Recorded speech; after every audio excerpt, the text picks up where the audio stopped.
Assalamualaikum warahmatullahi wabarakatuh. Yang terhormat, dosen pengampu Bapak Fajar Saiful Akbar, Sarjana Ekonomi Magister Akuntansi, CTC. Perkenalkan, kami dari kelompok 4 yang akan membahas dengan tema anggaran pendapatan dan belanja negara. Kami di sini kelompok 4 dengan anggota 6 orang. Yang pertama, saya Faizatul Khomaria dengan akhiran NPM 217. Saya Amelia Budi Ivanisari dengan NPM 327.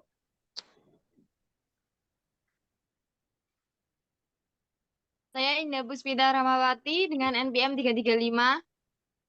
Saya Amelia Nurul Durasari dengan NPM 337. Saya Tio Mareta Nadi dengan NPM 338. Saya Nadia Amara dengan NPM 339. Selanjutnya, izinkan kelompok kami untuk mempresentasikan materi yang kami bawa. Yang pertama, anggaran pendapatan dan belanja negara. Apa sih anggaran APBN itu? APBN merupakan wujud pengelolaan keuangan negara yang ditetapkan tiap tahun dengan undang-undang. APBN terdiri atas anggaran pendapatan, anggaran belanja, dan pembiayaan. Terus apa sih isinya? Isinya itu berisi daftar sistematis dan terperinci yang memuat rencana penerimaan dan pengeluaran negara selama 1 tahun anggaran yang dimulai dari 1 Januari sampai 31 Desember.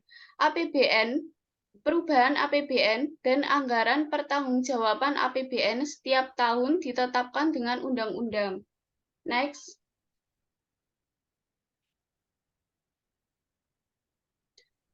Nah, setelah pengertian itu, tentunya kita harus tahu dong apa itu dasar hukum yang melandasi APBN. Dasar hukum yang mengatur APBN itu termuat dalam Undang-Undang Dasar 1945,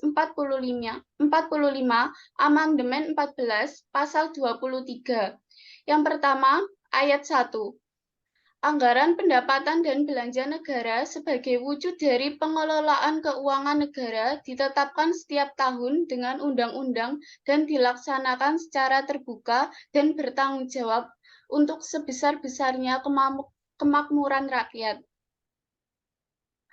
Ayat 2 berbunyi, Rancangan Undang-Undang Anggaran Pendapatan dan Belanja Negara diajukan oleh Presiden untuk dibahas bersama Dewan Perwakilan Rakyat atau DPR dengan memperhatikan pertimbangan DPR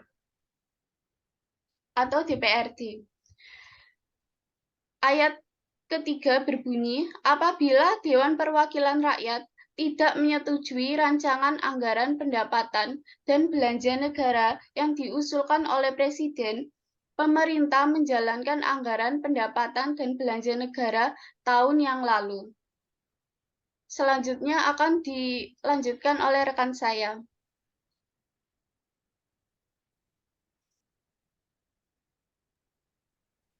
Nah, di sini selanjutnya ada fungsi APBN. Fungsi APBN sendiri dibagi menjadi 6. Yang pertama, fungsi otorisasi, yaitu anggaran negara menjadi dasar untuk melaksanakan pendapatan dan belanja pada tahun yang bersangkutan. Kemudian yang kedua adalah fungsi perencanaan, yaitu anggaran negara dapat menjadi pedoman bagi negara untuk merencanakan kegiatan pada tahun tersebut.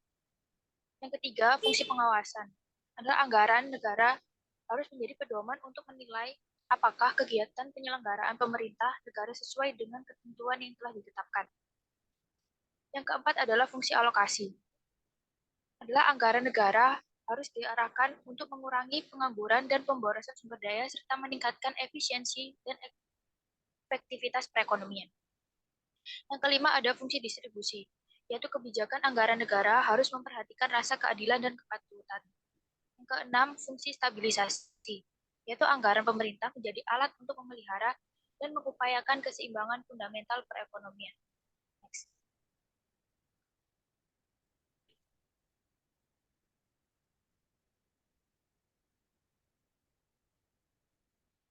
Di sini ada kekuasaan atas pengelolaan keuangan negara. Kekuasaan pengelolaan keuangan negara di tangan Presiden. ada kewenangan dan kekuasaan. Kewenangan dibagi menjadi dua, yaitu kewenangan umum dan kewenangan khusus. Kewenangan umum sendiri adalah penetapan arah kebijakan umum, strategi, dan prioritas pengelola APBN.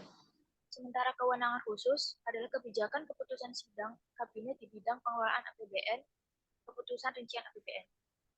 Kekuasaan dibagi menjadi tiga.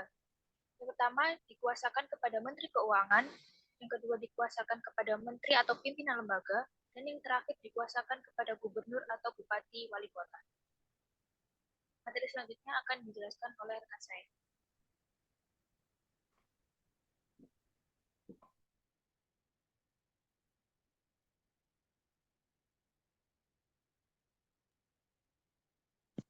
Oke, di sini ada tugas menteri atau pimpinan lembaga. Yang pertama, menyusun rancangan anggaran kementerian negara atau lembaga yang dipimpinnya. Lalu yang kedua, menyusun dokumen pelaksanaan anggaran. Yang ketiga, melaksanakan anggaran kementerian negara atau lembaga yang dipimpinnya. Lalu yang terakhir, melaksanakan pemungutan penerimaan negara bukan pajak dan menyetorkan ke kas negara. Next.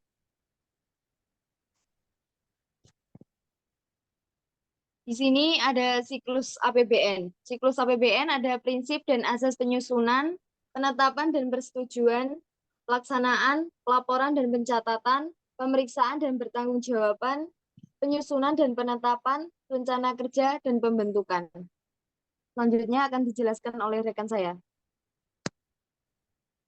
Baik, di sini saya akan menjelaskan prinsip penyusunan dibagi menjadi dua. Yang pertama ada pendapatan. Di pendapatan adalah intensifikasi penerimaan anggaran. Yang kedua, intensifikasi penagihan dan pemungutan piutang.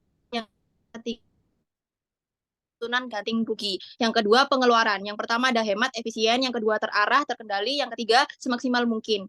Selanjutnya ada asas penyusunan. Yang pertama ada kemandirian, penghematan, penajaman prioritas pembangunan, dan menitik beratkan pada azas undang-undang. Next. Di sini saya akan menjelaskan siklus APBN. Yang pertama ada penempatan dan persetujuan, yaitu kegiatan penempatan atau persetujuan dilakukan bulan Oktober sampai Desember yang mana membahas rancangan APBN dan rancangan undang-undang APBN serta penempatannya oleh DPR. Yang kedua, pelaksanaan APBN. Kegiatan pelaksanaan APBN dilakukan kementerian lembaga dengan mengusulkan konsep daftar isian pelaksanaan anggaran. Yang ketiga, pelaporan dan pencatatan. Di sini, tahap pelaporan dan pencatatan APBN dilaksanakan bersamaan dengan tahap pelaksanaan APBN 1 Januari hingga 31 Desember. Dan yang terakhir ada pemeriksaan dan pertanggungjawaban. Tahap terakhir siklus APBN adalah tahap pemeriksaan dan pertanggungjawaban yang dilaksanakan setelah tahap pelaksanaan berakhir APBN sekitar bulan Januari hingga Juli. Next. Di sini saya akan menjelaskan penyusunan dan penetapan APBN. Yang pertama ada penyusunan APBN. APBN disusun sesuai kebutuhan pemerintah. Dan yang ketiga, dalam hal anggaran diperkirakan defisit. Dan yang terakhir, dalam hal anggaran diperkirakan surplus. Yang kedua, ada kerangka pokok dan kebijakan fiskal. Pemerintah pusat menyampaikan pokok kebijakan fiskal dan kerangka ekonomi makro tahun anggaran berikutnya kepada DPR selambat-lambatnya. Pertengahan bulan Mei, pemerintah pusat bersama Dewan Perwakilan Rakyat membahas kebijakan umum dan prioritas anggaran untuk dijadikan acuan bagi setiap kementerian negara atau lembaga dalam penyusunan usulan anggaran. Selanjutnya akan dilanjutkan oleh rekan saya. Lalu ada rencana kerja anggaran lembaga dan pembentukan undang-undang. Rencana kerja anggaran dan anggaran sebagaimana dimaksudkan disusun berdasarkan prestasi kerja yang akan dicapai. Hasil pembahasan rencana kerja dan anggaran disampaikan kepada Menteri Keuangan sebagai bahan penyusunan rancangan undang-undang tentang APBN tahun berikutnya. Lalu ada pembentukan undang-undang. Pemerintah pusat mengajukan rancangan UU tentang APBN berisi nota keuangan kepada DPR yang kemudian dibahas sesuai dengan UU yang mengatur susunan dan kedudukan DPR yang mereka dapat mengajukan usul dalam rancangan tersebut. Next.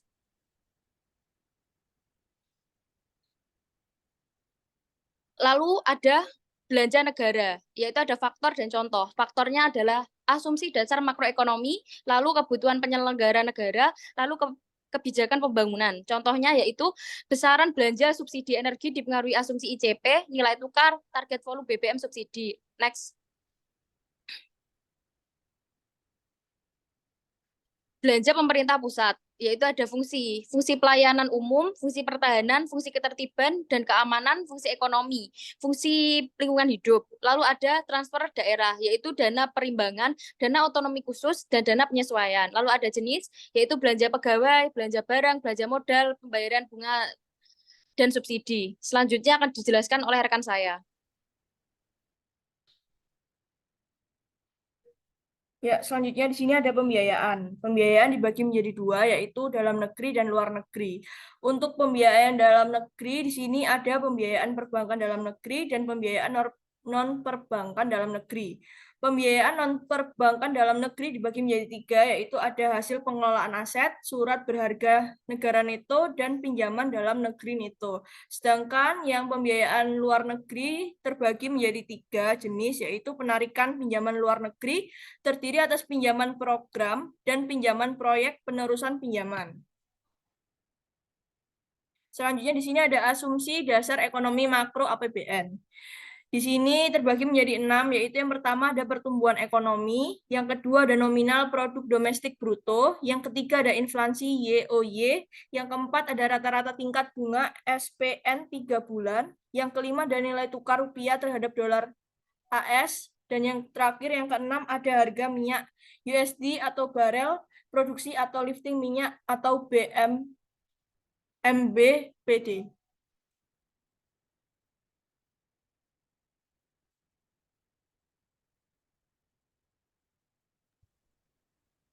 Ya, selanjutnya akan ditutup oleh rekan saya, Faiza.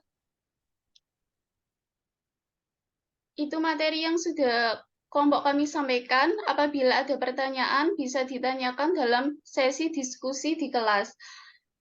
Kelompok kami memohon maaf apabila ada salah kata dalam menyampaikan materi. Wassalamualaikum warahmatullahi wabarakatuh.